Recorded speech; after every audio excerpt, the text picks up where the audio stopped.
नमस्कार। आपका स्वागत है किस्से कविताओं के रोमांचकारी संसार किस्से कविताएं में। आज सुनिए मुंशी प्रेमचंद की प्रसिद्ध कहानी सदगति। दुखी चमार द्वार पर झाड़ू लगा रहा था और उसकी पत्नी झुरिया घर को गोबर से लीप रही थी। दोनों अपने अपने काम से फुर्सत पा चुके तो चमारिन ने कहा, तो जाके पंडित बाबा से कह आओ न, ऐसा न हो कहीं चले जाए। दुखी, हाँ जाता हूं, लेकिन यह तो सोच बैठेंगे किस चीज पर। झुरिया, कहीं से खटिया न मिल जाएगी? ठकुराने से मांग लाना। दुखी, तू तो कभी कभी ऐसी बात कह देती है कि देह जल जाती है। ठकुराने वाले मुझे खटिया देंगे। आग तक तो घर से निकलती नहीं, खटिया देंगे। कैथाने में जाकर एक लोटा पानी मांगू तो न मिले। भला खटिया कौन देगा? हमारे उपले, सेंठे, भूसा, लकड़ी थोड़े ही हैं कि जो चाहे उठा ले जाए। ला, अपनी खटोली धोकर रख दें। गर्मी के दिन तो हैं, उनके आते आते सूख जाएगी। झुरिया, वे हमारी खटोली पर बैठेंगे नहीं। देखते नहीं कितने नेम धर्म से रहते हैं। दुखी ने जरा चिंतित होकर कहा, हाँ, यह बात तो है। महुए के पत्ते तोड़कर एक पत्तल बना लूं तो ठीक हो जाए। पत्तल में बड़े बड़े आदमी खाते हैं, वह पवित्र है। ला तो डंडा, पत्ते तोड़ लूं। झुरिया, पत्तल मैं बना लूंगी। तुम जाओ, लेकिन हां, उन्हें सीधा भी तो देना होगा। अपनी थाली में रख दूं? दुखी, कि ऐसा गजब न करना, नहीं तो सीधा भी जाए और थाली भी फूटे।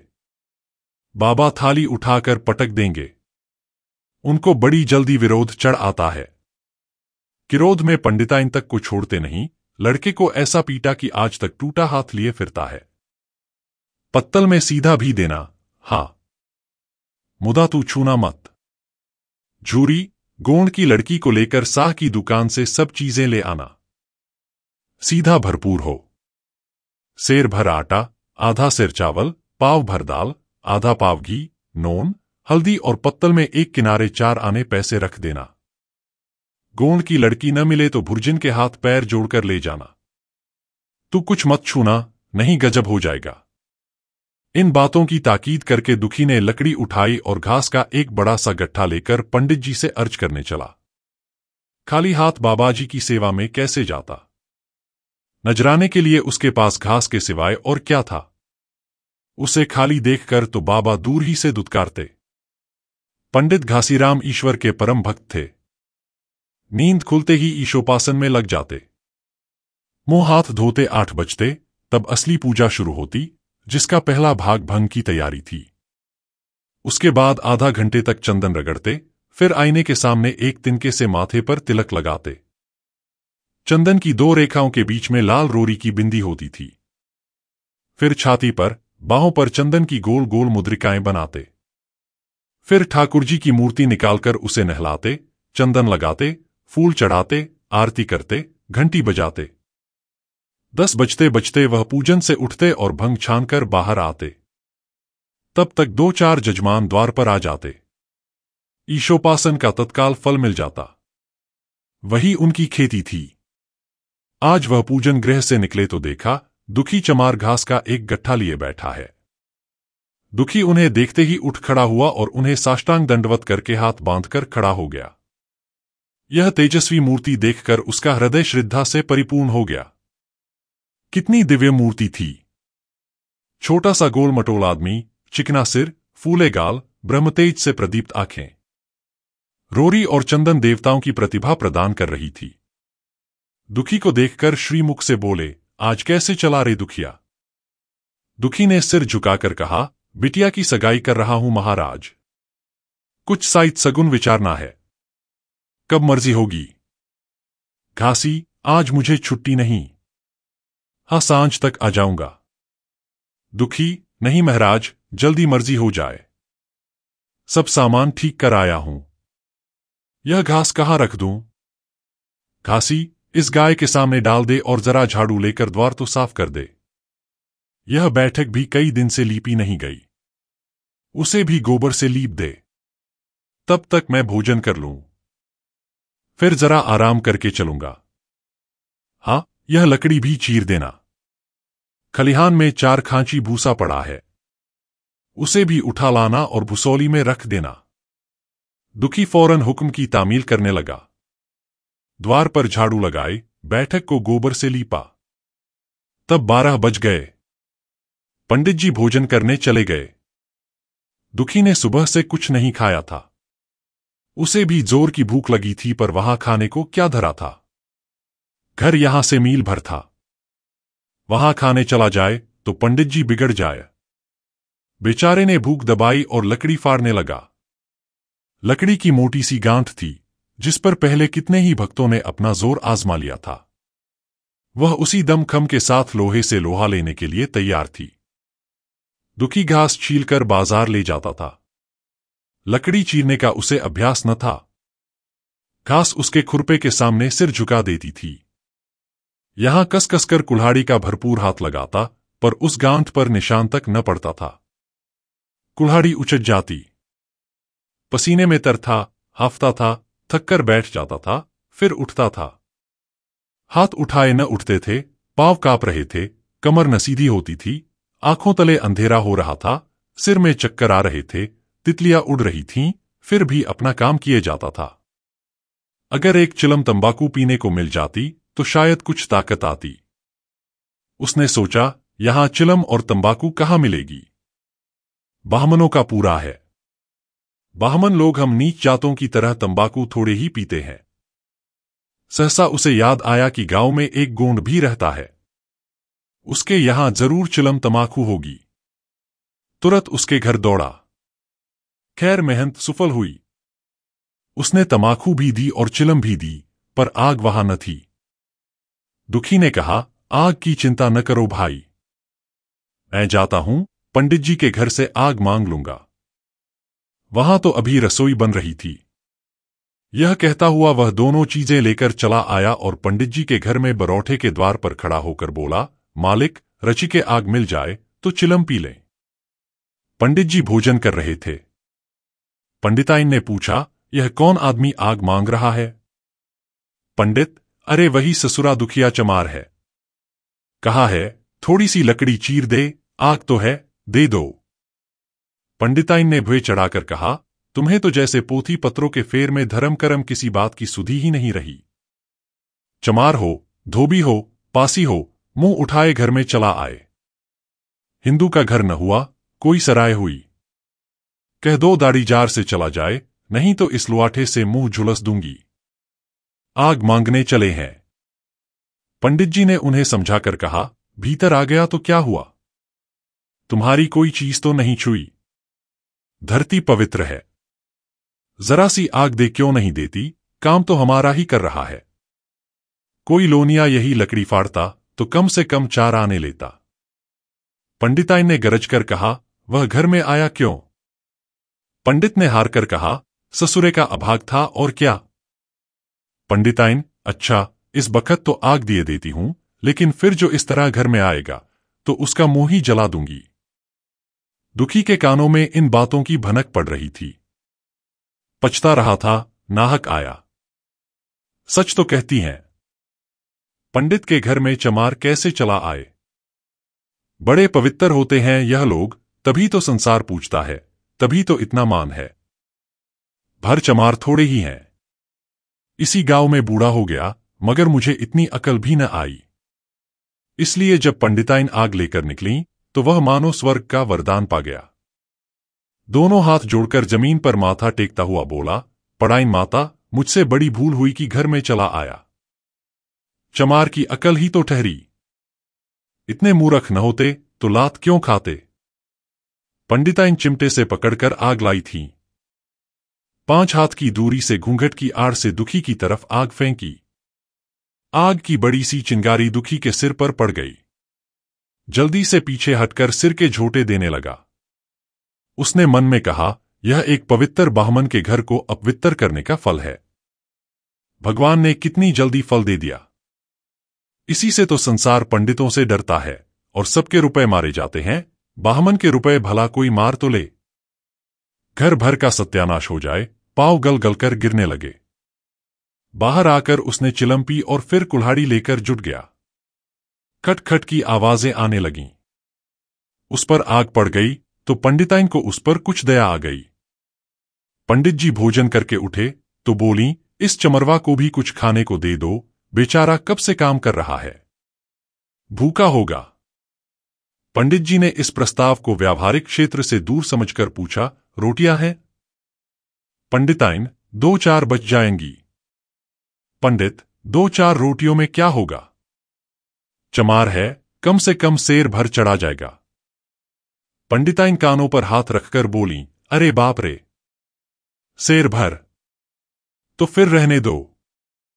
पंडित जी ने अब शेर बनकर कहा, कुछ भूसी चोकर हो तो आटे में मिलाकर 2 ठो लिट्टा ठोंक दो, साले का पेट भर जाएगा। पतली रोटियों से इन नीचों का पेट नहीं भरता, इन्हें तो ज्वार का लिट्टा चाहिए। पंडिताइन ने कहा, अब जाने भी दो, धूप में कौन मरे। दुखी ने चिलम पीकर फिर कुल्हाड़ी संभाली। दम लेने से जरा हाथों में ताकत आ गई थी। कोई आधा घंटे तक फिर कुल्हाड़ी चलाता रहा, फिर बेदम होकर वहीं सिर पकड़ के बैठ गया। इतने में वही गोंड आ गया। बोला, क्यों जान देते हो बूढ़े दादा, तुम्हारे फाड़े यह गांठ न फटेगी, नाहक हलाकान होते हो। दुखी ने माथे का पसीना पोंछकर कहा, अभी गाड़ी भर भूसा ढोना है भाई। गोंड, कुछ खाने को मिला कि काम ही कराना जानते हैं, जाके मांगते क्यों नहीं। दुखी, कैसी बात करते हो चिकुरी, बाहमन की रोटी हमको पचेगी। गोंड, पचने को पच जाएगी, पहले मिले तो। मूंछों पर ताव देकर भोजन किया और आराम से सोए, तुम्हें लकड़ी फाड़ने का हुक्म लगा दिया। जमींदार भी कुछ खाने को देता है, हाकिम भी बेगार लेता है तो थोड़ी बहुत मजूरी देता है। यह उनसे भी बढ़ गए, उस पर धर्मात्मा बनते हैं। दुखी, धीरे धीरे बोलो भाई, कहीं सुन ले तो आफत आ जाए। यह कहकर दुखी फिर संभल पड़ा और कुल्हाड़ी की चोट मारने लगा। चिखुरी को उस पर दया आई, आकर कुल्हाड़ी उसके हाथ से छीन ली और कोई आधा घंटे खूब कस कस कर कुल्हाड़ी चलाई, पर गांठ में एक दरार भी न पड़ी। तब उसने कुल्हाड़ी फेंक दी और यह कहकर चला गया, तुम्हारे फाड़े यह न फटेगी, जान भले निकल जाए। दुखी सोचने लगा, बाबा ने यह गांठ कहाँ रख छोड़ी थी कि फाड़े नहीं फटती, कहीं दरार तक तो नहीं पड़ती। मैं कब तक इसे चीरता रहूंगा। अभी घर पर 100 काम पड़े हैं। कार परोजन का घर है, एक न एक चीज घटी ही रहती है, पर इन्हें इसकी क्या चिंता। चलूं जब तक भूसा ही उठा लाऊं। कह दूंगा, बाबा आज तो लकड़ी नहीं फटी, कल आकर फाड़ दूंगा। उसने झोवा उठाया और भूसा ढोने लगा। खलिहान यहां से 2 फरलांग से कम न था। अगर झोवा खूब भर भर कर लाता तो काम जल्द खत्म हो जाता। फिर झवे को उठाता कौन। अकेले भरा हुआ झोवा उससे न उठ सकता था, इसलिए थोड़ा थोड़ा लाता था। 4 बजे कहीं भूसा खत्म हुआ। पंडित जी की नींद भी खुली। मुंह हाथ धोया, पान खाया और बाहर निकले। देखा तो दुखी झोवा सिर पर रखे सो रहा है। जोर से बोले, अरे दुखिया तू सो रहा है? लकड़ी तो अभी ज्यों की त्यों पड़ी हुई है, इतनी देर तू करता क्या रहा? मुट्ठी भर भूसा ढोने में संझा कर दी, उस पर सो रहा है। उठा ले कुल्हाड़ी और लकड़ी फाड़ डाल, तुझसे जरा सी लकड़ी नहीं फटती। फिर साइड भी वैसी ही निकलेगी, मुझे दोष मत देना। इसी से कहा है कि नीच के घर में खाने को हुआ और उसकी आंख बदली। दुखी ने फिर कुल्हाड़ी उठाई। जो बातें पहले से सोच रखी थीं, वह सब भूल गईं। पेट पीठ में धौसा जाता था, आज सवेरे जलपान तक न किया था। अवकाश ही न मिला, उठना ही पहाड़ मालूम होता था। जी डूबा जाता था, पर दिल को समझाकर उठा। पंडित हैं, कहीं साइट ठीक न विचारें तो फिर सत्यानाश ही हो जाए। जभी तो संसार में इतना मान है। साइथी का तो सब खेल है, जिसे चाहे बिगाड़ दें। पंडित जी गांठ के पास आकर खड़े हो गए और बढ़ावा देने लगे, हा मार कसके और मार कसके मार, अबे जोर से मार, तेरे हाथ में तो जैसे दम ही नहीं है, लगा कसके, खड़ा सोचने क्या लगता है, हा बस फटा ही चाहती है, दे उसी दरार में। दुखी अपने होश में न था। न जाने कौन सी गुप्त शक्ति उसके हाथों को चला रही थी। वह थकान, भूख, कमजोरी सब मानो भाग गई। उसे अपने बाहुबल पर स्वयं आश्चर्य हो रहा था। एक एक चोट वज्र की तरह पड़ती थी। आधा घंटे तक वह इसी उन्माद की दशा में हाथ चलाता रहा, यहां तक कि लकड़ी बीच से फट गई और दुखी के हाथ से कुल्हाड़ी छूटकर गिर पड़ी। इसके साथ वह भी चक्कर खाकर गिर पड़ा। भूखा, प्यासा, थका हुआ शरीर जवाब दे गया। पंडित जी ने पुकारा, उठ के 2-4 हाथ और लगा दे, पतली पतली चैलिया हो जाए। दुखी न उठा। पंडित जी ने अब उसे दिख करना उचित न समझा। भीतर जाकर बूटी छानी, शौच गए, स्नान किया और पंडिताई बाना पहनकर बाहर निकले। दुखी अभी तक वहीं पड़ा हुआ था। जोर से पुकारा, अरे क्या पड़े ही रहोगे दुखी, चलो तुम्हारे ही घर चल रहा हूं। सब सामान ठीक ठीक है न? दुखी फिर भी न उठा। अब पंडित जी को कुछ शंका हुई। पास जाकर देखा तो दुखी अकड़ा पड़ा हुआ था। बदहवास होकर भागे और पंडिताइन से बोले, दुखिया तो जैसे मर गया। पंडिताइन हकबकाकर बोली, वह तो अभी लकड़ी चीर रहा था ना। पंडित, हाँ, लकड़ी चीरते चीरते मर गया। अब क्या होगा? पंडिताइन ने शांत होकर कहा, होगा क्या, चमरौने में कहला भेजो, मुर्दा उठा ले जाए। एक क्षण में गांव भर में खबर हो गई। पूरे में ब्राह्मणों की ही बस्ती थी। केवल एक घर गोंड का था। लोगों ने इधर का रास्ता छोड़ दिया। कुएं का रास्ता उधर ही से था, पानी कैसे भरा जाए? चमार की लाश के पास से होकर पानी भरने कौन जाए? एक बुढ़िया ने पंडित जी से कहा, अब मुर्दा फेंकवाते क्यों नहीं? कोई गांव में पानी पिएगा या नहीं? इधर गोंड ने चमरौने में जाकर सबसे कह दिया, खबरदार, मुर्दा उठाने मत जाना। अभी पुलिस की तहकीकात होगी। दिल लगी है कि एक गरीब की जान ले ली। पंडित जी होंगे तो अपने घर के होंगे। लाश उठाओगे तो तुम भी पकड़ जाओगे। इसके बाद ही पंडित जी पहुंचे, पर चमरौने का कोई आदमी लाश उठा लाने को तैयार न हुआ। हाँ, दुखी की स्त्री और कन्या दोनों हाय हाय करती वहां चलीं और पंडित जी के द्वार पर आकर सिर पीट पीट कर रोने लगीं। उनके साथ 10-5 और चमारिनें थीं। कोई रोती थी, कोई समझाती थी, पर चमार एक भी न था। पंडित जी ने चमारों को बहुत धमकाया, समझाया, मिन्नत की, पर चमारों के दिल पर पुलिस का रोब छाया हुआ था, एक भी न मिनका। आखिर निराश होकर लौट आए। आधी रात तक रोना पीटना जारी रहा। देवताओं का सोना मुश्किल हो गया। पर लाश उठाने कोई चमार न आया और ब्राह्मण चमार की लाश कैसे उठाते? भला ऐसा किसी शास्त्र पुराण में लिखा है? कहीं कोई दिखा दे। पंडिताइन ने झुंझलाकर कहा, इन डाइनों ने तो खोपड़ी चाट डाली। सबों का गला भी नहीं पकता। पंडित ने कहा, रोने दो चुड़ैलों को, कब तक रोएंगी? जीता था तो कोई बात न पूछता था। मर गया तो कोलाहल मचाने के लिए सबकी सब आ पहुंची। पंडिताइन, चमार का रोना मनहूस है। पंडित, हां, बहुत मनहूस। पंडिताइन, अभी से दुर्गंध उठने लगी। पंडित, चमार था ससुरा की नहीं? साध असाध किसी का विचार है इन सबों को? पंडिताइन, इन सबों को घिन भी नहीं लगती। पंडित, भ्रष्ट हैं सब। रात तो किसी तरह कटी, मगर सवेरे भी कोई चमार न आया। चमारिनें भी रो पीट कर चली गईं। दुर्गंध कुछ कुछ फैलने लगी। पंडित जी ने एक रस्सी निकाली, उसका फंदा बनाकर मुर्दे के पैर में डाला और फंदे को खींचकर कस दिया। अभी कुछ कुछ धुंधल का था। पंडित जी ने रस्सी पकड़कर लाश को घसीटना शुरू किया और गांव के बाहर घसीट ले गए। वहां से आकर तुरंत स्नान किया, दुर्गा पाठ पढ़ा और घर में गंगाजल छिड़का। उधर दुखी की लाश को खेत में गीदड़ और गिद्ध, कुत्ते और कौए नोच रहे थे। यही जीवन पर्यंत की भक्ति, सेवा और निष्ठा का पुरस्कार था। ऐसी और कहानियों के लिए आप किस्से कविताएं चैनल को, पेज को लाइक, फॉलो एवं सब्सक्राइब करें प्लीज। धन्यवाद।